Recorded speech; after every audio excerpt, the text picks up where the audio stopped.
merasa ia lebih hebat, lebih berkuasa daripada yang lain.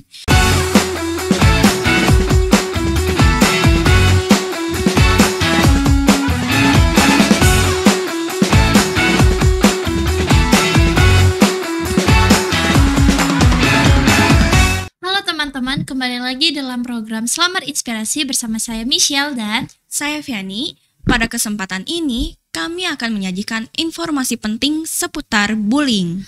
pada video sebelumnya sudah dijelaskan tentang apa itu bullying oleh rekan kami. Dan kami di sini akan memaparkan informasi tentang bentuk, penyebab, dan dampak dari bullying. Biar kita lebih paham lagi, pertama-tama mari kita kenali 4 macam bentuk bullying yang paling sering terjadi. Mungkin kita sering melakukannya, tapi nggak sadar kalau hal itu termasuk ketindakan bullying. Yang pertama, bullying secara fisik.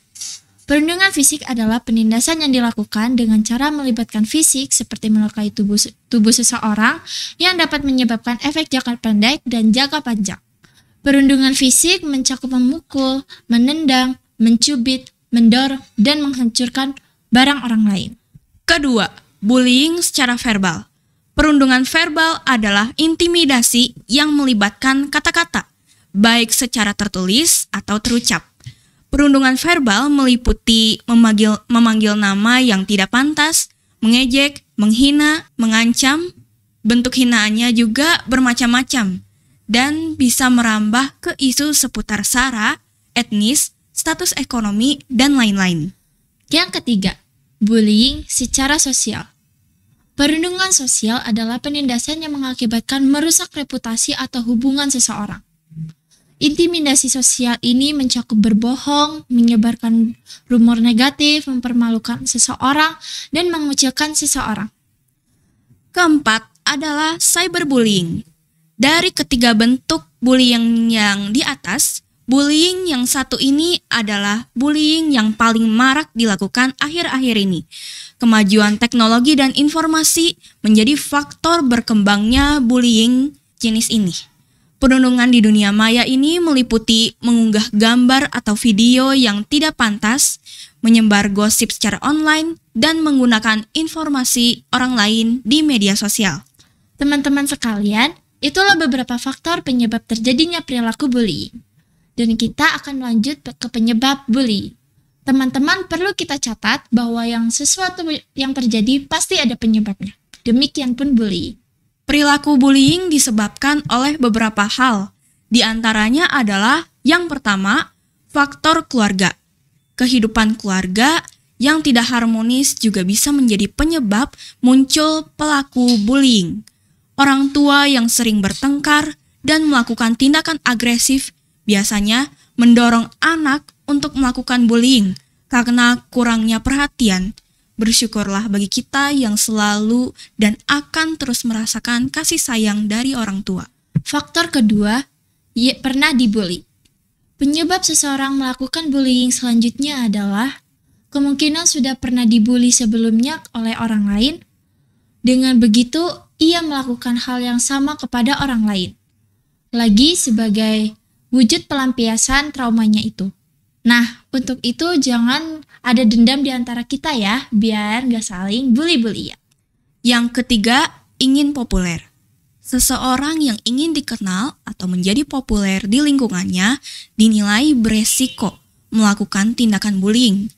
Mereka akan menunjukkan sifat ingin memerintah, mengontrol, dan menuntut teman-temannya demi popularitas dan pengakuan dari orang-orang di sekitarnya. Yang keempat, media massa.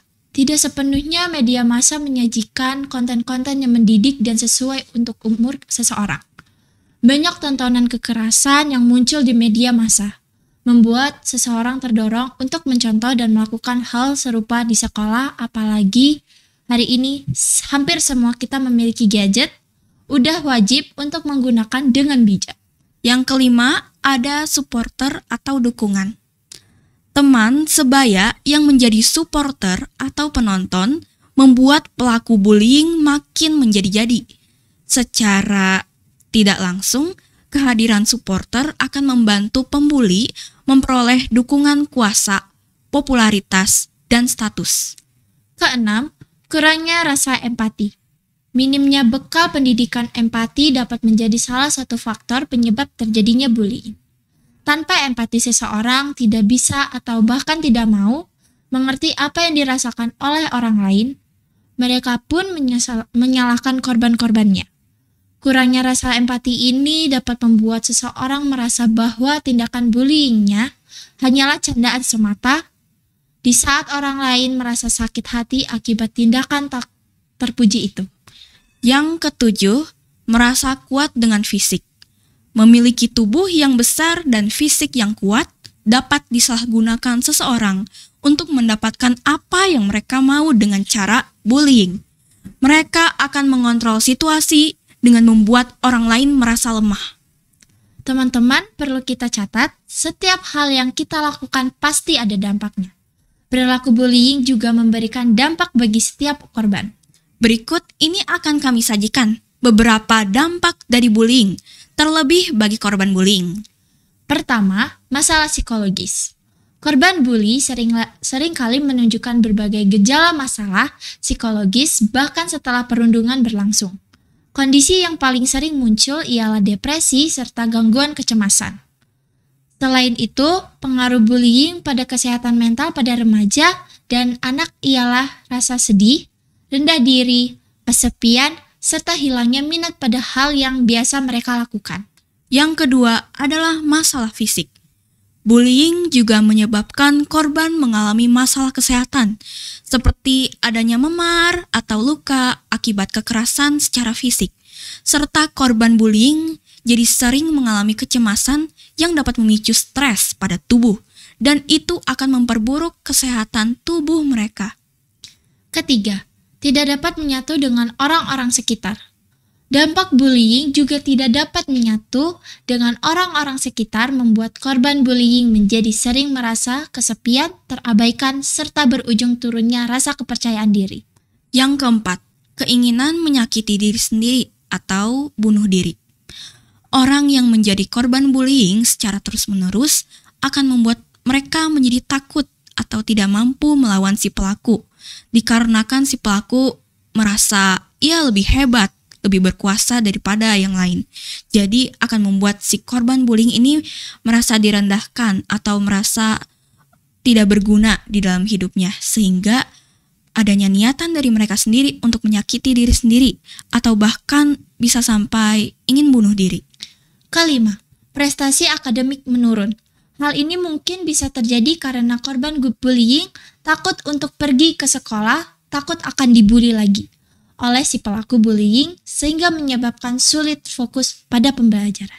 Nah, teman-teman, itulah informasi yang bisa kami bagikan, sekiranya dapat bermanfaat dan menjadi perhatian kita bersama, mengingat maraknya perilaku bullying, terlebih di lingkungan sekolah. Mari kita rawat persaudaraan tanpa ada perundungan. Saya Michelle dan saya Eviani. Mohon pamit dan undur diri. Bye-bye.